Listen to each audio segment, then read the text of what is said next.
does your day look, Jake? Are you free to join me at Snootby's this morning? I guess so, Uncle Baz. What's going on over there today? Only one of the most thrillingly anticipated auctions in the last 50 years. Snootby's will at last be putting to auction the treasures of the great Rajah, including his priceless ruby, the Eye of the Tiger. Harry Parker sent us a special invite, so we can nip in first and cop the best seats. Cool! No way would I have enough cash to nab stuff, but it sounds like it'll be fun to watch. Let's go!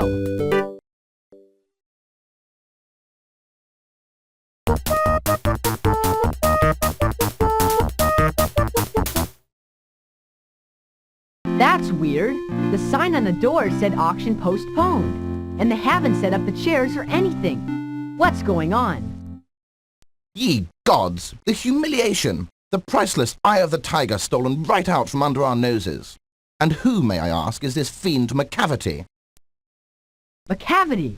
This sounds like a case for the Eagle Eyes.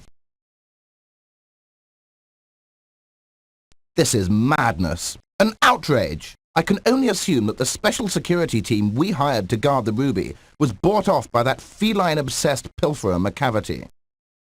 McCavity's note hints that the ruby has been hidden in some site around London. We can't go round searching them all. The publicity would kill us. No problem, Mr. Parker. We will be happy to investigate the disappearance of the ruby for you. Nobody will notice us. Splendid. You'll have to puzzle out this mysterious message and figure out where the ruby has been hidden. And quickly, too. We can't risk some tourist finding it by chance. Don't worry, Harry. We have dealt with McCavity before. We'll figure it out and get your ruby back before the day's out. The Eye of the Tiger is undoubtedly the most famous and valuable ruby in the world. Its story begins back before the Raj, the British government of India. Legend has it that a Maharaja, a prince of India, out hunting one day, shot a one-eyed tiger and followed it to its lair. But when he got there, the tiger had disappeared, and all that remained of him was a huge ruby, red as blood and big as a tiger's eye. Of all the treasures of India we have here for auction today, it is certainly the most important. We took special security precautions to see that it would be safe. I can't imagine what went wrong. Just before the auction this morning, Harry and I went to the safe to retrieve it. All 3 of the guards we'd hired were gone, and in the ruby's place we found a note. It's vital that we get the ruby back, Jake, as well as hundreds of thousands of pounds. Snootby's reputation is at stake. The note is patched together out of newspaper and magazine clippings.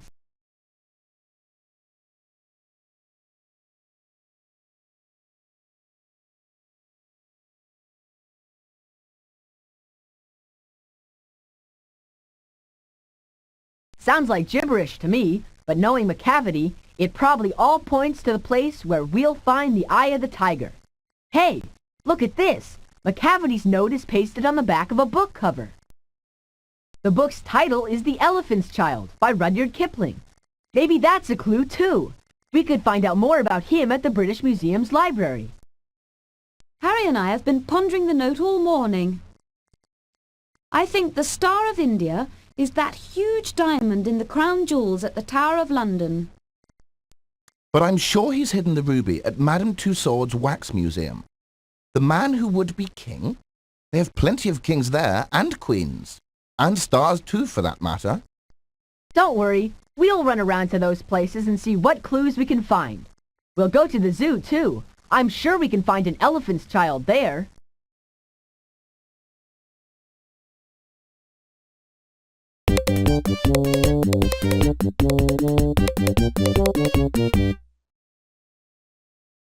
McCavity's note was stuck to the cover of a book by Rudyard Kipling.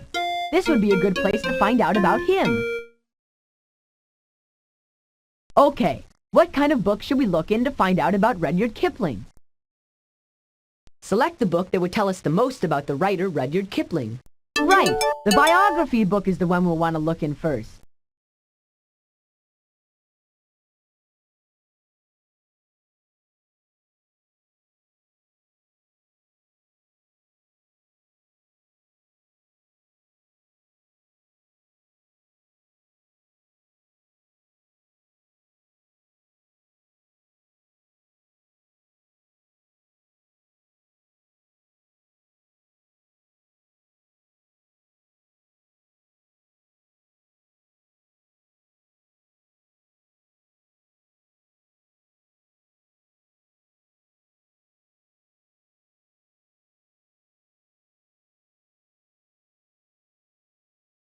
Wow! The Pulitzer Prize!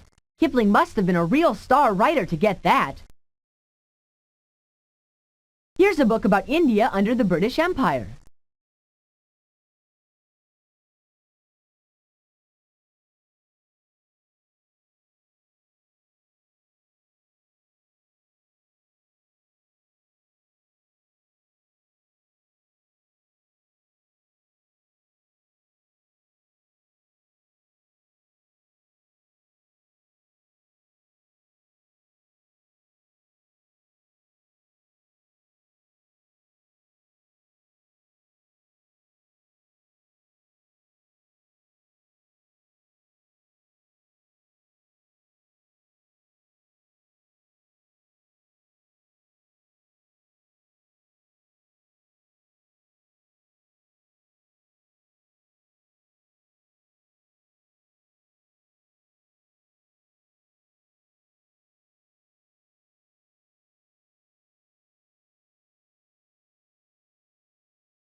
A biography of Kipling at the British Museum's library said that Kipling is buried here at Westminster Abbey. Let's see if we can find out where. This place sure is huge. Let's see if the guidebook can help us find our way around.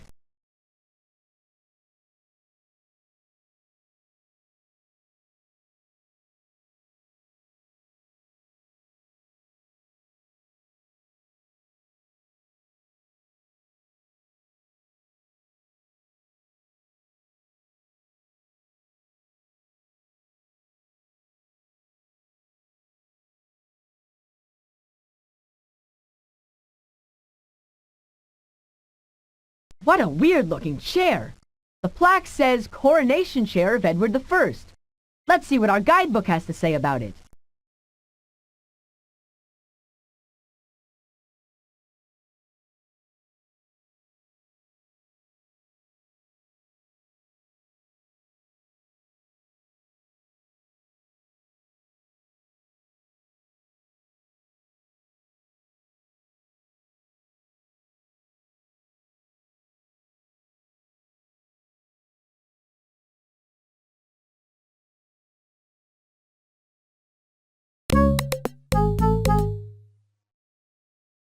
Wow!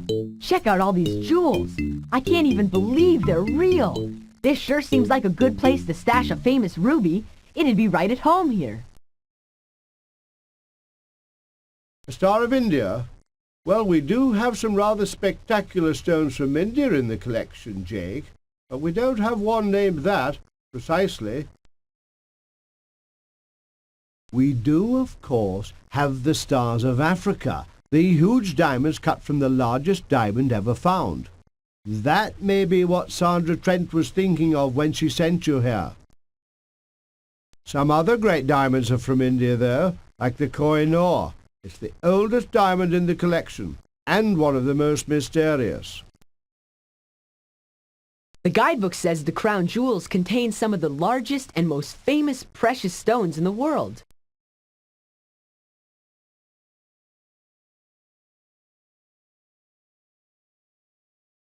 It says here that they were both cut from the Cullinan diamond found in South Africa.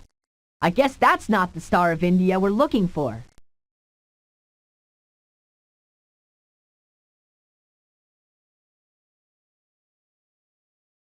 In one of the legends about the diamond, two greedy brothers fought over it, so it's supposed to be unlucky for a man to wear it. That's why it's in the Queen's consort crown.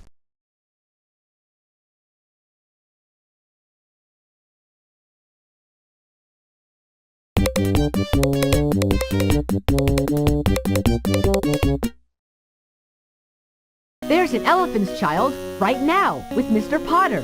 I wonder if it's an Indian elephant. Why yes, Mickey here is indeed an Indian elephant. You can tell because of her small ears and humped back. These elephants are quite a prize in India. They can be trained to do all kinds of useful things, from carrying people to tearing down trees. Well, we're trying to hunt down a British Star of India, Mr. Potter. Do you think that might have anything to do with Mickey? A British Star of India? I imagine that the elephant might be thought of as a Star of India because they're so useful there. But I'm afraid Mickey's not British at all. She and her mother are on loan from a rubber tree farm in India. What a cute baby elephant! Whenever I see a little animal like this, I always want to pet it. I know sometimes animals, especially wild animals, don't like to be played with, so I don't touch them unless the zookeeper says it's okay.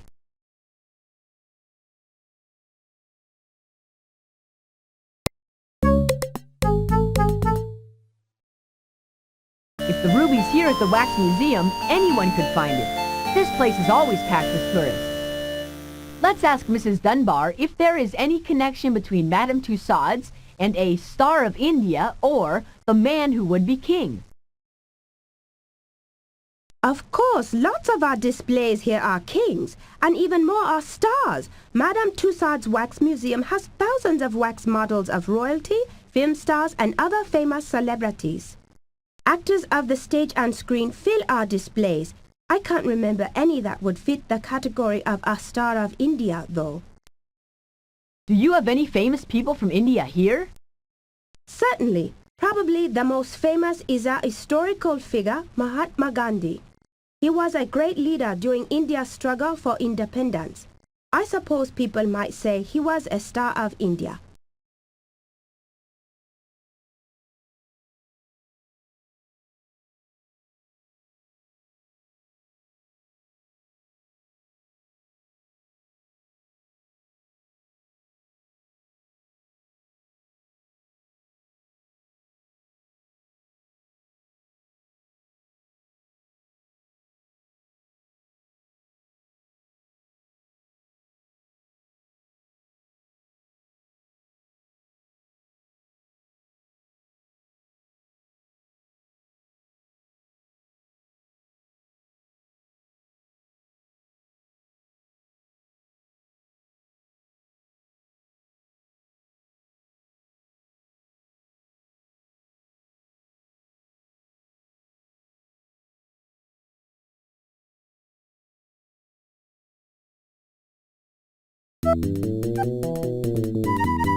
I think we can figure out which Star of India McCavity hid the ruby near.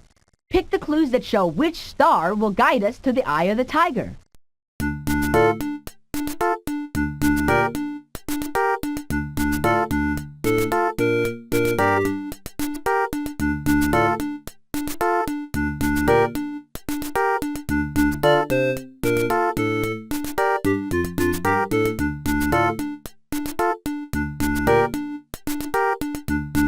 That's it!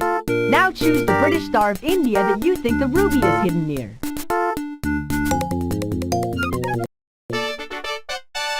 You got it! The British Star of India McCavity wrote about was Rudyard Kipling. The ruby is hidden somewhere at Westminster Abbey, where Kipling is buried. Our first clue was under McCavity's note. It was written on the back of one of Rudyard Kipling's stories, The Elephant's Child. The note said that the ruby could be found near a British Star of India. Rudyard Kipling was a British citizen, but he was born in India, and most of his famous stories were about India. When we looked up Rudyard Kipling in the library, we learned that he wrote the Just So stories and The Man Who Would Be King. McCavity used both those phrases in his note.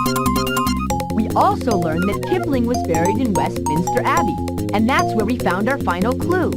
The coronation chair that holds the stone of Scone from Scotland, the Scottish scone mentioned in the note.